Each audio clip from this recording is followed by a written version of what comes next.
Shalom, selamat pagi. Pagi ini kita akan mendengarkan pengalaman dari satu keluarga yang berujung sangat ironis dalam pendidikan bagi anak-anaknya.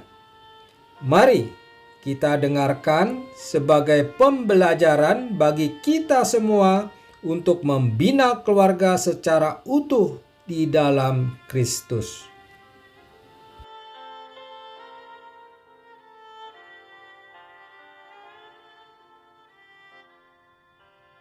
Nama saya Hartono. Saya dokter di salah satu universitas terkenal di Bandung.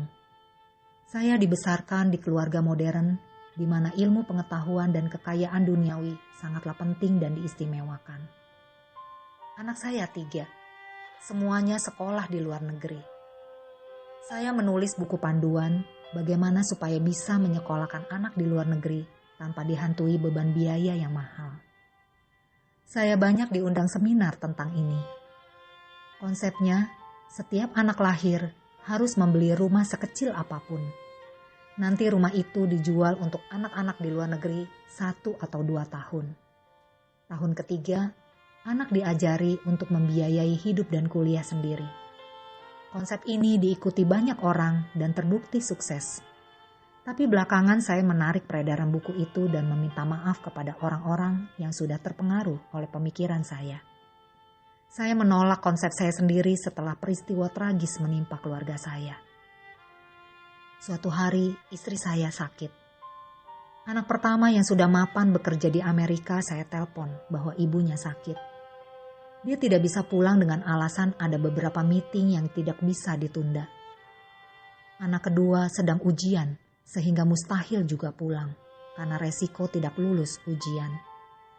Anak ketiga baru saja diterima bekerja di sebuah perusahaan IT ternama dan tidak mungkin karyawan baru meninggalkan pekerjaan karena alasan keluarga.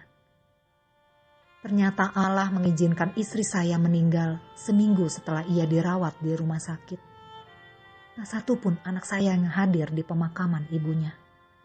Saya sedih dan terpukul. Saya tidak bisa menyalahkan siapa-siapa karena itu akibat dari saya yang saya ajarkan kepada anak-anak. Sayalah sekarang yang menanggung akibatnya. Hidup ini penuh dinamika. Apakah yang perlu dipersiapkan bagi anak-anak dan keluarga menghadapi masa kini dan menyongsong masa datang? Sejak awal, ia perlu menyadari bahwa ia dan keluarga dan lingkungan saling membutuhkan. Ia juga perlu menghargai orang-orang sekitarnya. Tentu baik sekali jika sejak anak lahir ke dunia ini, orang tuanya menyiapkan dia menyongsong masa depan dan berani menghadapi tantangan apapun dengan tetap memberi perhatian pada keluarga dan lingkungan. Pak Hartono telah mempersiapkan ketiga anaknya secara istimewa dalam hal pendidikan, menghadapi masa depan, dan juga mengambil keputusan berkaitan demi kepentingan pribadinya. Sayang, agaknya bekal ikatan cinta kasih dan saling perhatian keluarga, orang tua dan anak, dan juga sebaliknya sangat tipis. Sehingga ketika di kemudian hari, Pak Hartono mengalami pergumulan dan masa duka, seolah ia berjuang sendiri tanpa anak-anak, tanpa mereka yang dicintainya. Menyedihkan bukan? Pak Hartono melihat semua kejadian itu sebagai kesalahannya sendiri. Mungkin tidak hanya Pak Hartono, tapi ada juga orang tua lain kesepian di masa tuanya. Terlebih ketika ia menghadapi pergumulan. Memang, anak-anak di masa dewasa berhak memutuskan hidup jauh dari orang tuanya. Jauh dari orang tua dan keluarga bukan berarti meninggalkan orang tua sendirian. Ikatan batin, suka duka dalam keluarga harmonis, sekalipun berjauhan, biasanya dirasakan bersama. Jarak anak dan orang tua yang berjauhan tidak berarti selalu sulit berkomunikasi. Apalagi masa kini, teknologi sangat canggih. Jarak ribuan kilometer tidak harus selalu menjadi pemisah. Komunikasi dapat via telepon, video call, dan Zoom, sehingga semua bisa terasa begitu dekat. Masalahnya, apakah orang tua mengajarkan kepada anak-anaknya bahwa kita semua ini hidup secara fisik, mental, dan spiritual, punya keterikatan satu dengan yang lain? Apakah orang tua pernah membuka kesempatan berbicara dengan kata-kata mesra terhadap anak-anaknya? Bukankah sentuhan dan pelukan orang tua kepada anak-anak dan juga sebaliknya sangat penting? Kata-kata lemah lembut, demikian juga keimanan orang tua perlu menjadi teladan bagi anak-anaknya. Di usia lanjut, biasanya orang tua sudah tidak lagi butuh pakaian bagus atau makanan yang istimewa nikmatnya.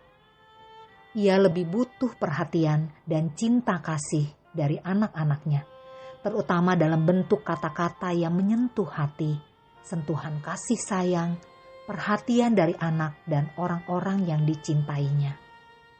Semoga kita tidak terlambat dan kemudian menangis seperti Pak Hartono, menyalahkan dan menyesali diri. Berikan dan nyatakan itu kepada anak-anak yang kita kasihi sebelum terlambat.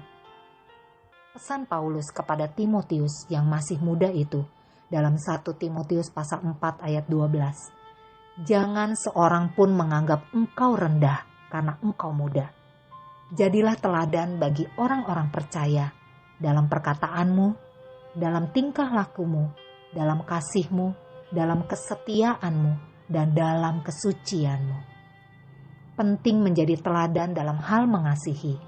Hal itu juga patut kita lakukan dalam hidup sehari-hari, supaya dalam kebersamaan dengan saudara atau orang-orang di sekitar kita, kita tidak merasa hidup sendirian. Tuhan memberkati. Amin.